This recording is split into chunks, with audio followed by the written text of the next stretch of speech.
होना। भोले भाले किसान अधिक उत्पादन के लालच में फंसकर रासायनिक खाद व कीटनाशकों का प्रयोग करने लगे। बैलों की जगह ट्रैक्टर से जुताई होने लगी। शुरुआत में कम रासायनिक खादों के प्रयोग से अधिक उत्पादन हुआ।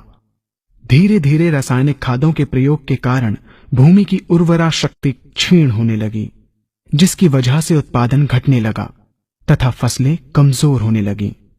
फसलों के कमजोर होने के कारण उनमें रोग व कीट लगने लगे। रोग व कीटों से फसल की सुरक्षा के लिए और अधिक कीटनाशकों का प्रयोग होने लगा। एक तरफ ज्यादा उत्पादन के लिए अधिक रासायनिक खादों का प्रयोग होने लगा, वहीं दूसरी तरफ फसलों को रोग व कीटों से बचाने के लिए अधिक विषाक्त कीटनाशकों का प्रयोग बढ़ गया, जिसके कारण उत्पादन लागत बढ़ी और किसान को लाभ कम होने लगा, बल्कि छोटे किसान कर्ज में डूबने लगे। धीरे धीरे भूमि की उर्वरा शक्ति क्षीण होने से भूमि बंजर होने लगी। रासायनिक खाद व कीटनाशकों के कारण खाद्यान्न भी विषाक्त हो गए तथा जलवायु भी प्रदूषित हो गई, जिसके कारण मानव पशु पक्षियों के स्वास्थ्य पर प्रतिकूल प्रभाव पड़ा, जिसका परिणाम आपके सामने है। मानव स्वास्थ्य पर रासायनिक खादों के पड़ने वाले प्रभाव को आप ऐसे समझें। जब किसान फसल में रासायनिक खाद डालता है तो रासायनिक खाद में उपस्थित विषाक्त रसायन जल में घुलकर सबसे पहले जल को प्रदूषित कर भूमि के अंदर उपस्थित केचुए व सूक्ष्म जीवाणुओं को मार देता है। ये बात सभी किसान अच्छी तरह से जानते हैं कि केचुए व अन्य सूक्ष्म जीवाणु भूमि की उर्वरा शक्ति को बढ़ाने के लिए अति आवश्यक होते हैं।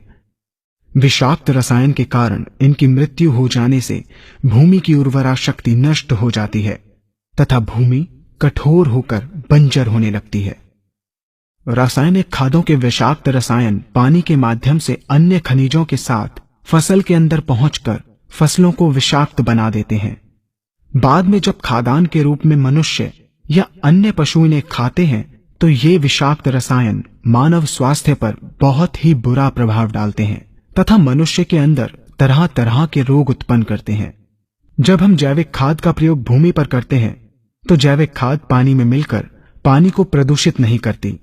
जैविक खाद भूमि के अंदर उपस्थित उर्वरा शक्ति को बढ़ाने वाले जीवाणु तथा केचुओं की संख्या को तीव्रता से बढ़ाती है, जिससे भूमि की उर्वरा शक्ति बढ़ती है तथा भूमि छिद्र युक्त एवं भुरभुरी हो जाती है, जिससे वायु और प्रकाश भूमि के अंदर गहराई तक प्रवेश करते हैं, जिसके कारण भूमि में तापमान एवं आर्द्रता का संतुलन बना रहता है और फसलें मजबूत होती हैं। जैविक खाद में विद्यमान तत्व खाद्यान्न के माध्यम से मानव व पशु पक्षियों के शरीर में पहुंचकर स्वास्थ्य लाभ पहुंचाते हैं। जैविक खादों के प्रयोग से फसलें अच्छी और मजबूत होती हैं, जिसके कारण उन पर रोगों एवं कीटों का ज्यादा प्रभाव नहीं पड़ता। यदि किसी प्राकृतिक कारणवश कीटों व रोगों का प्रभाव अगर पड़ता भी है तो गौमूत्र एवं औषधीय वनस्पतियों के घोल के छिड़काव करने से फसलों को रोग एवं कीटों से बचाया जा सकता है। गौमूत्र एवं अन्य प्राकृतिक औषधियों के मिश्रण के छिड़काव से फसलों का कम लागत में बचाव हो जाता है तथा वातावरण पर भी कोई दुष्प्रभाव नहीं पड़ता। यहाँ हम आपको तालिकाबद्ध तरीके से दोनों